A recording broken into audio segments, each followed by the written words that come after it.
A house for Hermit Crab.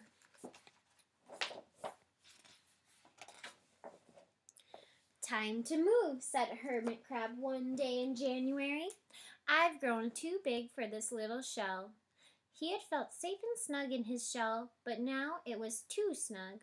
Hermit Crab stepped out of the shell and onto the floor of the ocean. But it was frightening out in the open sea without a shell to hide in. What if a big fish comes along and attacks me? He thought. I must find a new house soon. Early in February, Hermit Crab found just the house he was looking for. It was a big shell and strong.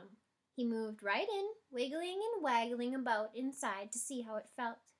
It felt just right, but it looked so plain, thought Hermit Crab. In March, Hermit Crab met some sea anemones. They swayed gently back and forth in the water. How beautiful you are, said Hermit Crab. Would one of you be willing to come and live on my house? It is so plain, it needs you. I'll come, whispered a small sea anemone. Gently, Hermit Crab picked it up with his claw and put it on his shell. In April, Hermit Crab passed a flock of starfish moving slowly along the sea floor. How handsome you are, said Hermit Crab. Would one of you be willing to decorate my house? I would, signaled the little sea star. Carefully, Hermit Crab picked it up with his claw and put it on his house. In May, Hermit Crab discovered some coral. They were hard and didn't move. How pretty you are, said Hermit Crab. Would one of you be willing to help make my house more beautiful? I would, creaked a crusty coral. Gingerly, Hermit Crab picked it up with his claw and placed it on his shell. In June, Hermit Crab came to a group of snails crawling over a rock on the ocean floor. They gazed as they went, picking up algae and bits of debris and leaving a neat path behind them. How tidy and how hard-working you are, said Hermit Crab. Would one of you be willing to come and help clean my house? I would, offered one of the snails. Happily, Hermit Crab picked it up with his claw and placed it on his shell. In July, Hermit Crab came upon several sea urchins. They had sharp, prickly needles. How fierce you look, said Hermit Crab. Would one of you be willing to protect my house? I would, answered a spiky sea urchin. Gratefully, Hermit Crab picked it up with his claw and placed it near his shell. In August, Hermit Crab and his friends wandered into a forest of seaweed. It's so dark here, thought Hermit Crab. How dim it is, murmured the sea anemone. How gloomy it is, whispered the starfish. How murky it is, complained the coral. I can't see, said the snail. It's like nighttime, cried the sea urchin.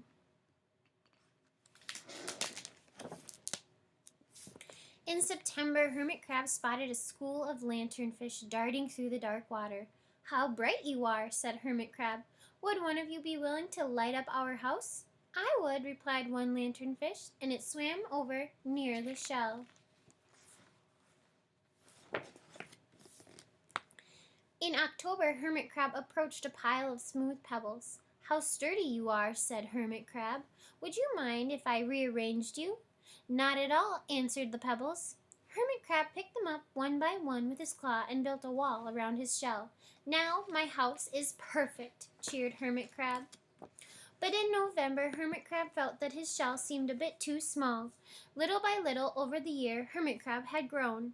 Soon he would have to find another bigger home, but he had come to love his friends, the sea anemone, the starfish, the coral, the sea urchin, the snail, the lanternfish, and even the smooth pebbles. They have been so good to me, thought Hermit Crab. They are like a family. How can I ever leave them? In December, a smaller Hermit Crab passed by. I have outgrown my shell, she said. Would you know of a place for me? I have outgrown my house, too, answered Hermit Crab. I must move on. You are welcome to live here, but you must promise to be good to my friends. I promise, said the little crab.